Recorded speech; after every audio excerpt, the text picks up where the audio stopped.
When did you realize that you were the problem? I noticed my friends were all getting happier / advancing in life and I wasn't. Fairly recently realized I'm fat because I'm unhappy, and I'm unhappy because I'm fat. Either way I'm the only one who can fix it, and I have started giving a fuck.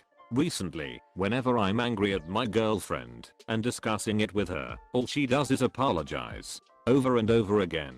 First it made me think that yeah, maybe I'm justified in my anger because she's so apologetic when in actuality my mood swings are becoming more and more frequent and I'm getting more and more angry over the dumbest shit. A few days ago it hit me why I never see changes in her behavior. I keep finding different and increasingly inconsequential shit to get mad about regardless of what she does. Made me take a couple steps back and reevaluate my behavior. Edit. Thanks for the medals guys, but most importantly thank you kind strangers for all of your positivity and advice. If I thought I was aware of my actions before this buoided, these responses really open my eyes. If you or a loved one is experiencing something similar, take the steps to fix it now, before it's too late.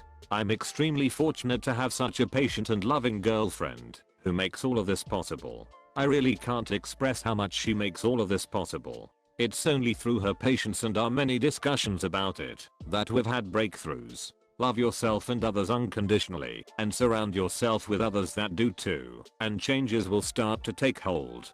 For clarity, I'm not clinically diagnosed. However, my father is manic bipolar and I'm his carbon copy. I've been fortunate to have a case study in him my whole life. Fairly certain that I'll receive a similar diagnosis when I begin seeking professional help. I was insanely shy in school, like almost fully debilitating social anxiety. It was especially bad in high school when the kids I was at least comfortable eating lunch with went to a different middle school. I saw everyone else as being all-knowing and confident and having some sort of secret script to know the right thing to say. If someone tried to start a conversation with me, my thought process would be, oh god, why are they talking to me? There must be some hidden agenda, and just try to get out of the conversation as fast as possible. Then this one graduating senior I was mildly acquainted with for some reason dropped to me that people thought I was stuck up. That was mind-blowing to me.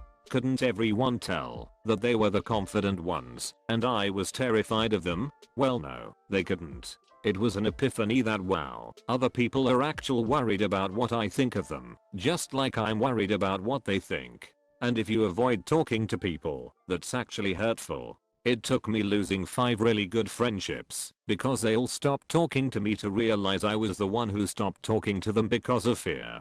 I realized I was the problem a few years back when I had the coolest fucking therapist in the world. She would say how she couldn't possibly give a fuck about my feelings, she only cared about results for me. Coolest lady ever, and I miss her so much. Anyway, she told me a saying, and the saying goes, you have every right to be angry, but you have no right to be mean. My life got so much better after that. When I got punched, and everyone went and shook the hand of the puncher, jobs always seemed to go south 3 or 4 months in.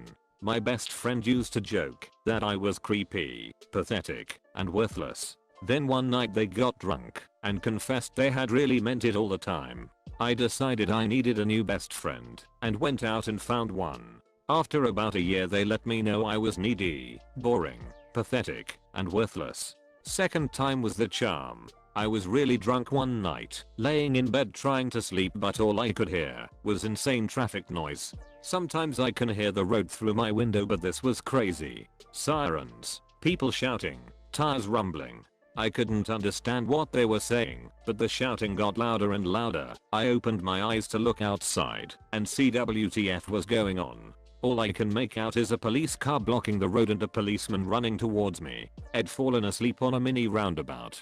I don't have any friends, so I've had to accept that it's me that's the problem. As I approach 30 I realize that I have gifted child syndrome, and my success in high school and college theater productions mean nothing when I'm not putting in the groundwork to have a career. Part of that was depression. Part of that was liking to get stoned every night. I realized I have a hand in every situation in my life, that I'm always responsible for myself. Any situation I encounter I have a choice as to how to handle, respond, and perceive it. I was probably 17 when I realized blaming everyone else for my shoes is what my parents do, and I don't want to be anything like them, so I took a step back, realizing I was very toxic towards so. Broke up with my partner after having the same discussion for 2 months without getting close to resolving it. My main reason for breaking up was that he was not able to have constructive conversations in order to work conflicts out. When we decided to meet up 2 days after the breakup and have one last conversation, we both realized that the topic of our fighting has not been the issue, but that our way of interacting with each other had become super toxic. For me it was a shock that my behavior was very problematic too. So we got back together and are working hard to be in a healthy relationship with each other. Edit. Reading through the comments I feel like I need to add some information to explain why I decided to give our relationship a second chance. I love my so, but because of our inability to resolve discussions on small things I felt we were not compatible. Before we had our last conversation I was fully convinced he was the problem, not me. That is, I felt very misunderstood or heard a lot, but then we talked and self-reflected, and I realized my behavior is at times terrible too. We also realized our style of showing affection is different. So we do not always notice the full extent of one showing affection to the other, which creates insecurities on both sides. We decided we do not want to treat each other like that, and both felt really willing to work on it together regardless of it working out. If it does, great. If it doesn't, that's okay too. I do this for me because I feel like it is important for my, as well as my so's, personal growth regardless if we stay together or not. When my therapist told me I overreact when I feel rejected, even if it's a little rejection, due to lack of love my parents gave me when I was little. When I got fired from a volunteer position teaching at an inner city elementary school that I'd moved across the country for. Sometimes the squeaky wheel gets greased. Edit. It was City Year, an AmeriCorps program. I moved out there after college to get some direction and do something for the country, since I'm not cut out for military service. Lived on people's floors and in my car for the first couple of months while I worked at this elementary school in North San Jose. I taught reading and worked in after school, which was run by a lady who was pregnant and increasingly crazy as the pregnancy progressed. She had it out for this one kid and put him in seclusion, telling us that nobody was to help him. When he asked BC, he was just looking for attention. Well, the kid asked me for help and I helped him. Jackie got mad and chewed me out. I told her she was bad at her job, amongst other things, and complained all the way up the ladder about her. A few days later, I got disinvited from attending my position.